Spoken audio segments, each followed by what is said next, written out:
Welcome to the first edition of Tiger Broadcast for the 2024-2025 school year. I'm Juliana Belzeski. And I'm Braden Askland. In this September show, we'll see how working a part-time job is a rite of passage for high school students. And we'll take a look at one LSHS club who is putting themselves back on the map this year. All this and more on this edition of Tiger Broadcast.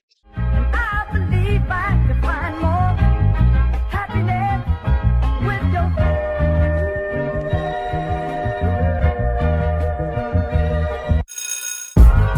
That's my girl.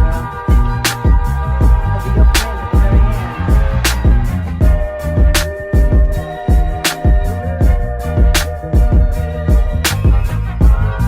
That's my girl.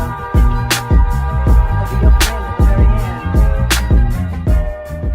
It's not uncommon for high school students to have a part-time job. One Lee Summit High School senior has found his own way to make money. As it turns out, this job allows him to bring new looks to many students. Reporter Braden Askland and videographer Lauren Felker give us an inside scoop in this next package.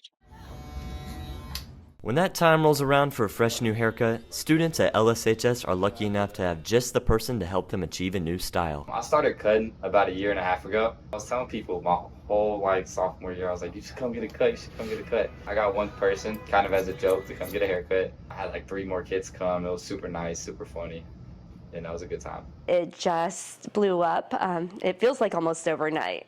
I do recommend him because his price is really good and he's really good at his craft. Though many think Tate is a cut above the rest with his barber skills, it isn't just his expertise that attracts customers. He has pretty much full reign of the basement downstairs, and so he has kind of turned that into his barber shop. It's a little small every once in a while, but I think we have the speaker going, we have the TV going. I think it's a good environment. It's very welcoming, family pictures everywhere. It's just like very homey. You're in the chair, you get to have a conversation with someone who's your age, I'm going to listen to you when you're in the chair. I'm going to try to get to know you better. Tate has just about everything under control, but sometimes he needs to put in some extra effort to keep things rolling. It's a process, trying to get people to come in. There's weeks when you're free and you can't get anybody, and there's weeks where you're super busy to where you have too many people. Time management really is what helped me out a lot. I've taken priorities over things, but I've also understood I need to have time to be able to get people in and make them look good. He is 100% in charge of making his barbershop work. With all the learning curves, Tate has still been able to keep his talent and gain wisdom in hopes of bringing both along to the next chapter of his life. Definitely when I go to college, I will definitely want to still cut. I want to get a lot of my teammates in because I'm going to play college baseball. I am sure the barbershop will follow him to Butler. I can only imagine that he'll find plenty of clients there. Try to understand what you can do, but take risks at the same time. Start cheaper, work your way up, make more money over time, and just have a fun time doing it. Do something you love. Don't do something you feel pressure to do. With every snip, Tate is proving that with creativity and dedication, you can find success your own way. Signing out for Tiger Broadcast, this is Braden Askland. Most teachers are accustomed to staying in their own classrooms. This year, one teacher, among others, travels between 2 learning environments. Videographer Lillian Maycock and reporter Ashley Bake show us in this next segment. Dozens of new faces are in our building this year, including Mr. Mucky and Coach Todd Miller. While some of these faces are brand new, one teacher in particular is returning to LSHS.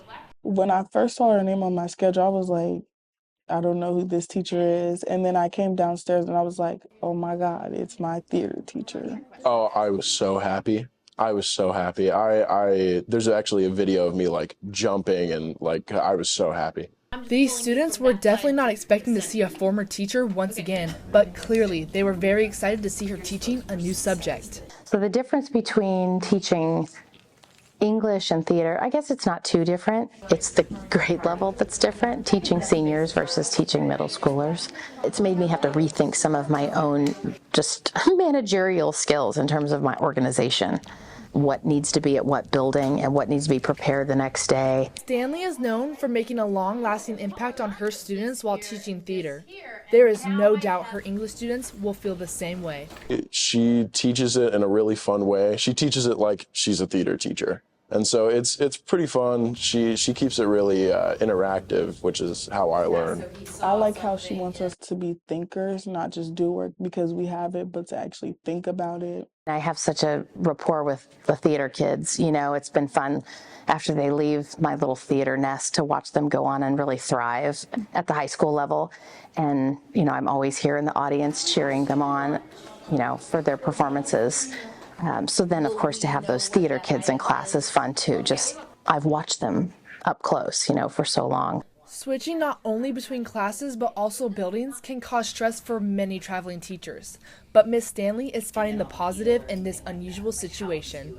To be honest with you, it's given me a little bit more time to plan kind of in a bubble. I don't have people coming into my room on plan time. So I feel like I'm a little bit more, I have to be more organized. No matter what building Miss Stanley is in, she is always making an impact on her students. Signing out for Tiger Broadcast. When you come into class tomorrow, make sure This is wait Ashley Bake. in the hallway until I come to get you. Hey Tigers, we are just 2 weeks out from the first ever Haunted Hoko at Lee Summit High. What better place to announce the Spirit Days than Spirit Halloween?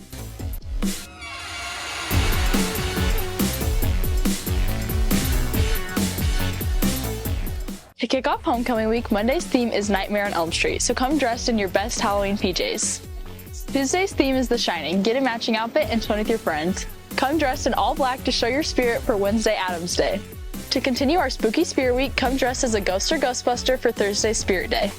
And finally on Friday, come dressed ready to support your Tiger football team and wear all neon for Dia de los Muertos Day. Can't wait to see all your school spirit Tigers. Happy Haunted Hoko! One Lee Summit group takes the lead after a long break. One might say they are taking it to a higher level.